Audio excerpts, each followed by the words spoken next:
Cops have to arrest all different types of people. However, what happens when it's a cop's own boss that he has to put in handcuffs? There's things that we can do to fix this, buddy. Here are 4 examples of this incredibly rare situation, starting with the case of Michael Yarbrough. On June 20th, 2023, a Georgia police officer pulled over a Dodge Charger that was going way over the 35-mile-an-hour speed limit. However, when he walked up to the window, he got a huge surprise.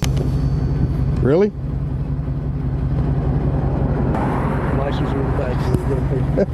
Yeah. The man behind the wheel was chief deputy of the local PD, Michael Yarbrough, not the person this officer expected to pull over. But in reality, this changes nothing, and the officer asks Yarbrough to give over his license and registration, something he's not pleased with at all. Hello? Guess who I just pulled over? Who? Yarbrough. Really? Yeah, the chief deputy driving a Dodge Charger, a souped-up Dodge Charger belongs to the sheriff's office.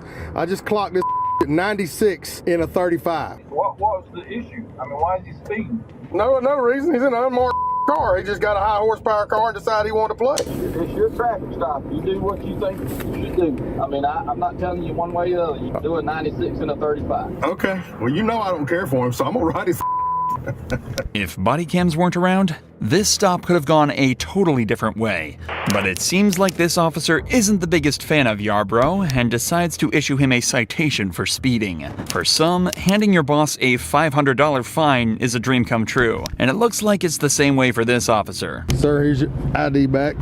This is your copy of the citation. If you would sign right here. It's got a court date, time it's a must appear. Yes, sir. Please slow down and have a safe day.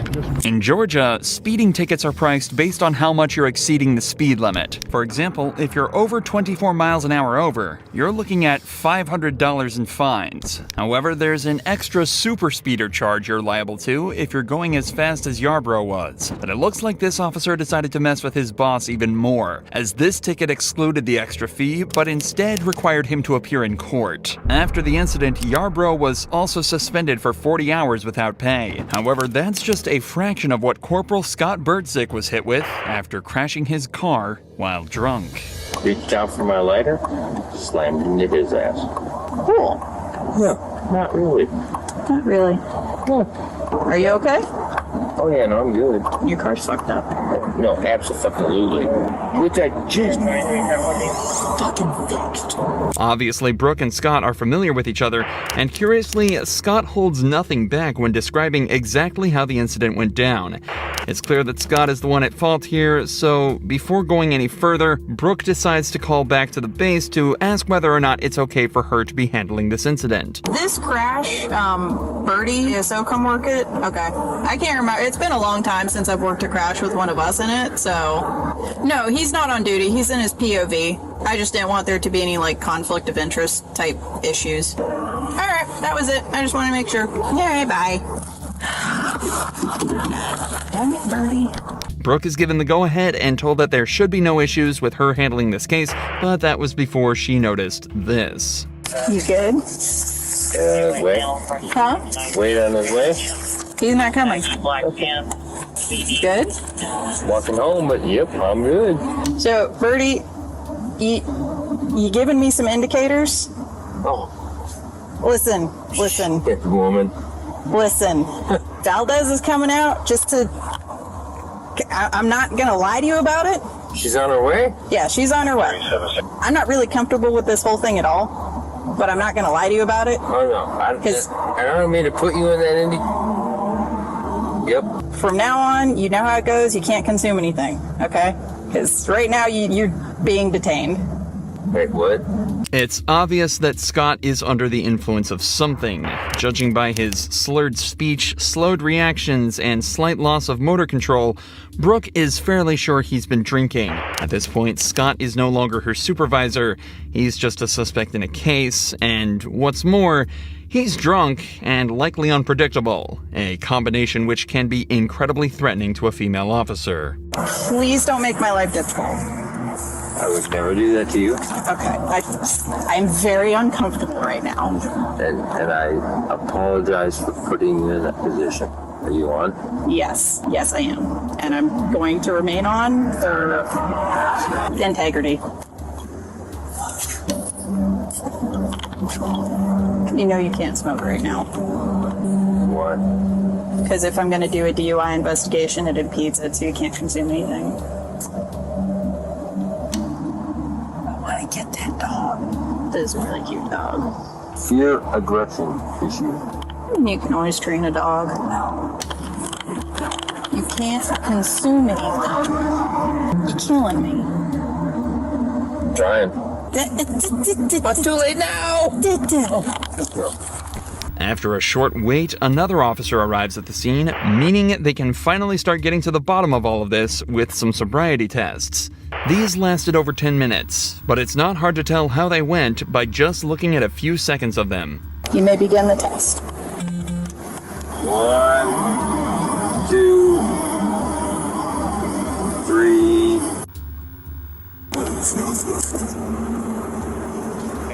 Judging by this and the overwhelming amounts of evidence against him at this point, the officers thought it was safe to conclude that Scott had been drinking that night and decided it was time to put him in cuffs. Something he was far from happy about. There's things that we can do to fix this, but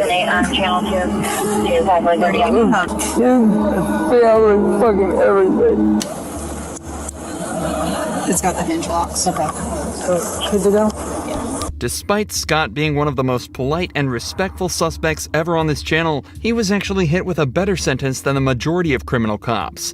After blowing a .156 back at the station, he was charged with driving under the influence and damaging property. He was ordered to pay just under $1,000 in fines, serve 50 hours of community service, and take multiple substance abuse and DUI classes, and had his driver's license suspended for 6 months. He was also sued by the driver of the vehicle he hit, and a cash settlement was reached. And on top of all of that, he also was suspended without pay for a week and given a last chance agreement, meaning one more slip up and he was out for good. Realistically, that's exactly how one of these cases should be handled. But when New Mexico police were put in the same position, they instead showed just how corrupt America's cops can be. I'm not going to arrest you tonight. If you had any, I'd just say don't drive. This cop pulled over a truck in Lordsburg after suspecting the driver may have been drinking. However, after walking up to the window, he was hit with a wave of shock and disappointment. Hello. The reason I pulled you over because you were kind of swerving back there. You're good? The driver was the city's mayor, and this was the 3rd time she's been pulled over for this exact offense. And what's worse, she was driving like this with her foster child in the car. You have your registration and your insurance, please? You okay, bud? Yeah?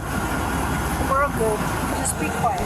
The cops are now in an extremely awkward position, but after a short chat, they decide that they should proceed with the stop normally and do their jobs, at least for now. Hey, Glenda, you mind stepping out of the vehicle or if we go over if you pick her up on my unit real quick? How much have you had? 3 or 4? 3 or 4? Okay. As Glenda exited the vehicle, both of the officers noticed a strong smell of alcohol on her, and she quickly admitted to having a few drinks that night. Her slow speech and movement implies that she's definitely over the legal limit to drive, but this is the 3rd time she's been pulled over for driving drunk. Will this really be the time she's punished for it? This officer certainly thinks there's a chance. Please, let me just get him home. Get who? Ethan, You know I'm the type of cop who doesn't give breaks, Glenda. Okay? you're the type of cop that what? That doesn't give breaks. When I approached the vehicle, I did notice an odor of alcohol coming from alcohol coming from inside the vehicle. When I observed you walk out, you were kind of swerving all over the place, okay? And then right now, you're just, as you're standing, you're kind of swaying side to side. Thing is, you're the mayor, okay? I'm your employee. It doesn't matter. I'm your employee. And now that you're standing downwind, I can smell it. Okay? Well, I'm not denying it. Yeah, we could smell it on you, and the way you got out of your vehicle, Glenda, it's not good. As the officer said, Glenda is their boss, so there's clearly a conflict of interest here. So they call up New Mexico State Police to handle it from here. But when the original cops learn of the outcome, they realize they probably could have done a better job themselves. 4, 5, 6. Doesn't matter. Your choice. So you're right there at that point. I don't think you're quite over the limit off of the clues that I saw, but I think you're right close to it. Where the limit might be .08, I think you're about a .06. My house is literally right around the corner. I'm not going to arrest you tonight. okay? But if you've had any, I just say don't drive. Somehow, despite all the clues that the first two officers picked up, the state cops decided she wasn't over the limit when they arrived and was therefore free to drive. Now, there's obviously the debate of corruption here, given that she's the mayor, but let's take his word as fact for now. The cop decided he thinks Glenda is at a .06 right now, but this was an hour after the initial stop was made. Taking into account that your blood alcohol level drops at a rate of around .015 an hour, Glenda was getting extremely close to the coveted .08 she'd be charged for. You may also be wondering why the cops didn't just use a breathalyzer to test her blood alcohol level immediately. The answer there lies in the Fourth Amendment. Cops have to provide probable cause that a driver is impaired before they're allowed to collect chemical evidence that proves this. That's what the sobriety tests are for. The combination of these two problems is what led to Glenda going home that night instead of to jail, why this is her third time being pulled over for this, and why it probably won't be her last. But unfortunately for this next boss, his employee wasn't so kind when it came to his DUI stop. Stay in your vehicle. Back in your car. I'm drunk? No, I'm the captain. Huh? A what? Captain. Of what? The big. Don't reach in your pocket. Get back in your car. Have a seat. I will. I'm not. You been drinking tonight? I just got a ride. You been drinking tonight, sir? I'm a captain on the police department. What police department? Oklahoma City. What division? Investigations. How much we had to drink tonight, sir?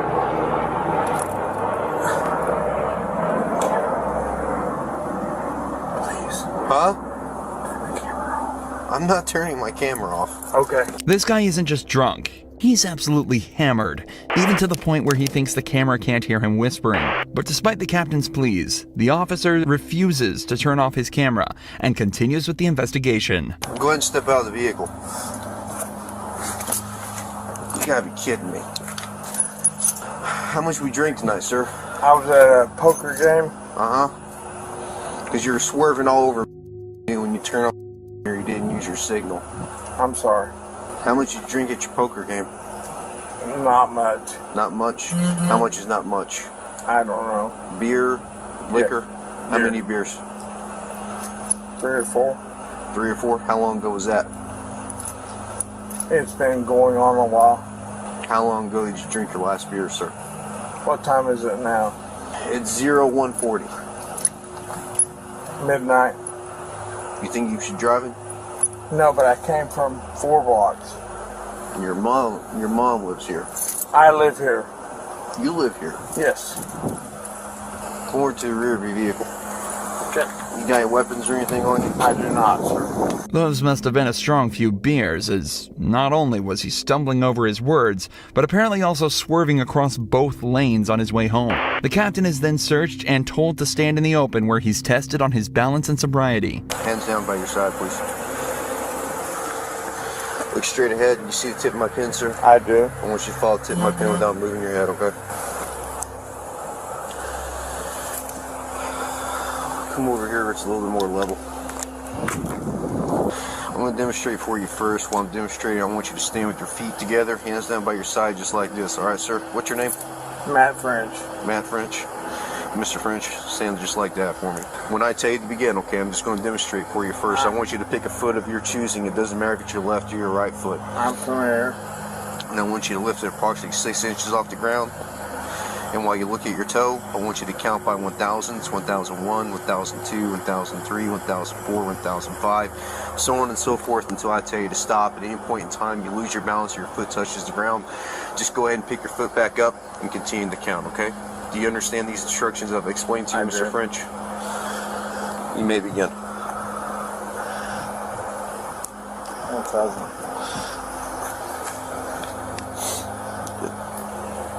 Keep Sir, going. can you turn that off? I cannot, sir. Please. I know you're aware of our body cam policy. You know I cannot turn off this body cam. I do, but I'd like to talk to you. I can't do that, sir. Please. Are you going to do the test or not? Will you please talk to me? I'll talk to you once we're You done. can turn it off, you can turn it on. I can turn it off once I'm done with my investigation, sir. Okay. I'm a captain on this police department. I understand that, sir. I get And that. I am a sergeant on this police officer, and I I've am taken not- an oath to uphold the law. I don't am show not- favoritism to anyone, regardless. I don't care if you're a gangbanger or the president of the United States. Sir, I'm not asking you for that. If I was to treat you differently than I was to treat like some Southside loco or some pedo, how's that look on me? Okay, I'm not asking you for that. Because I wouldn't do that for any of them. Even as the captain begs him to turn his camera off and just talk, the officer stands his ground and states that he has to treat everyone the same or his job and livelihood could be at risk. He's showing a fantastic amount of integrity that unfortunately we don't get to see too often, likely due to people like this trying to pull rank. They then continue with the third and final test, involving simply walking heel to toe for 10 steps. Alright, anytime you're ready, you may begin. 1, 2, 3, 4, 5, 6, 7, 8. 1, 2, 3, 4, 5, 6, 7, 8, 9. Alright, go ahead and turn around for me. Put your hands behind your back. Are you gonna arrest me, sir? Yes, I am. Can I talk to you? Go ahead and put your hands behind your back, sir.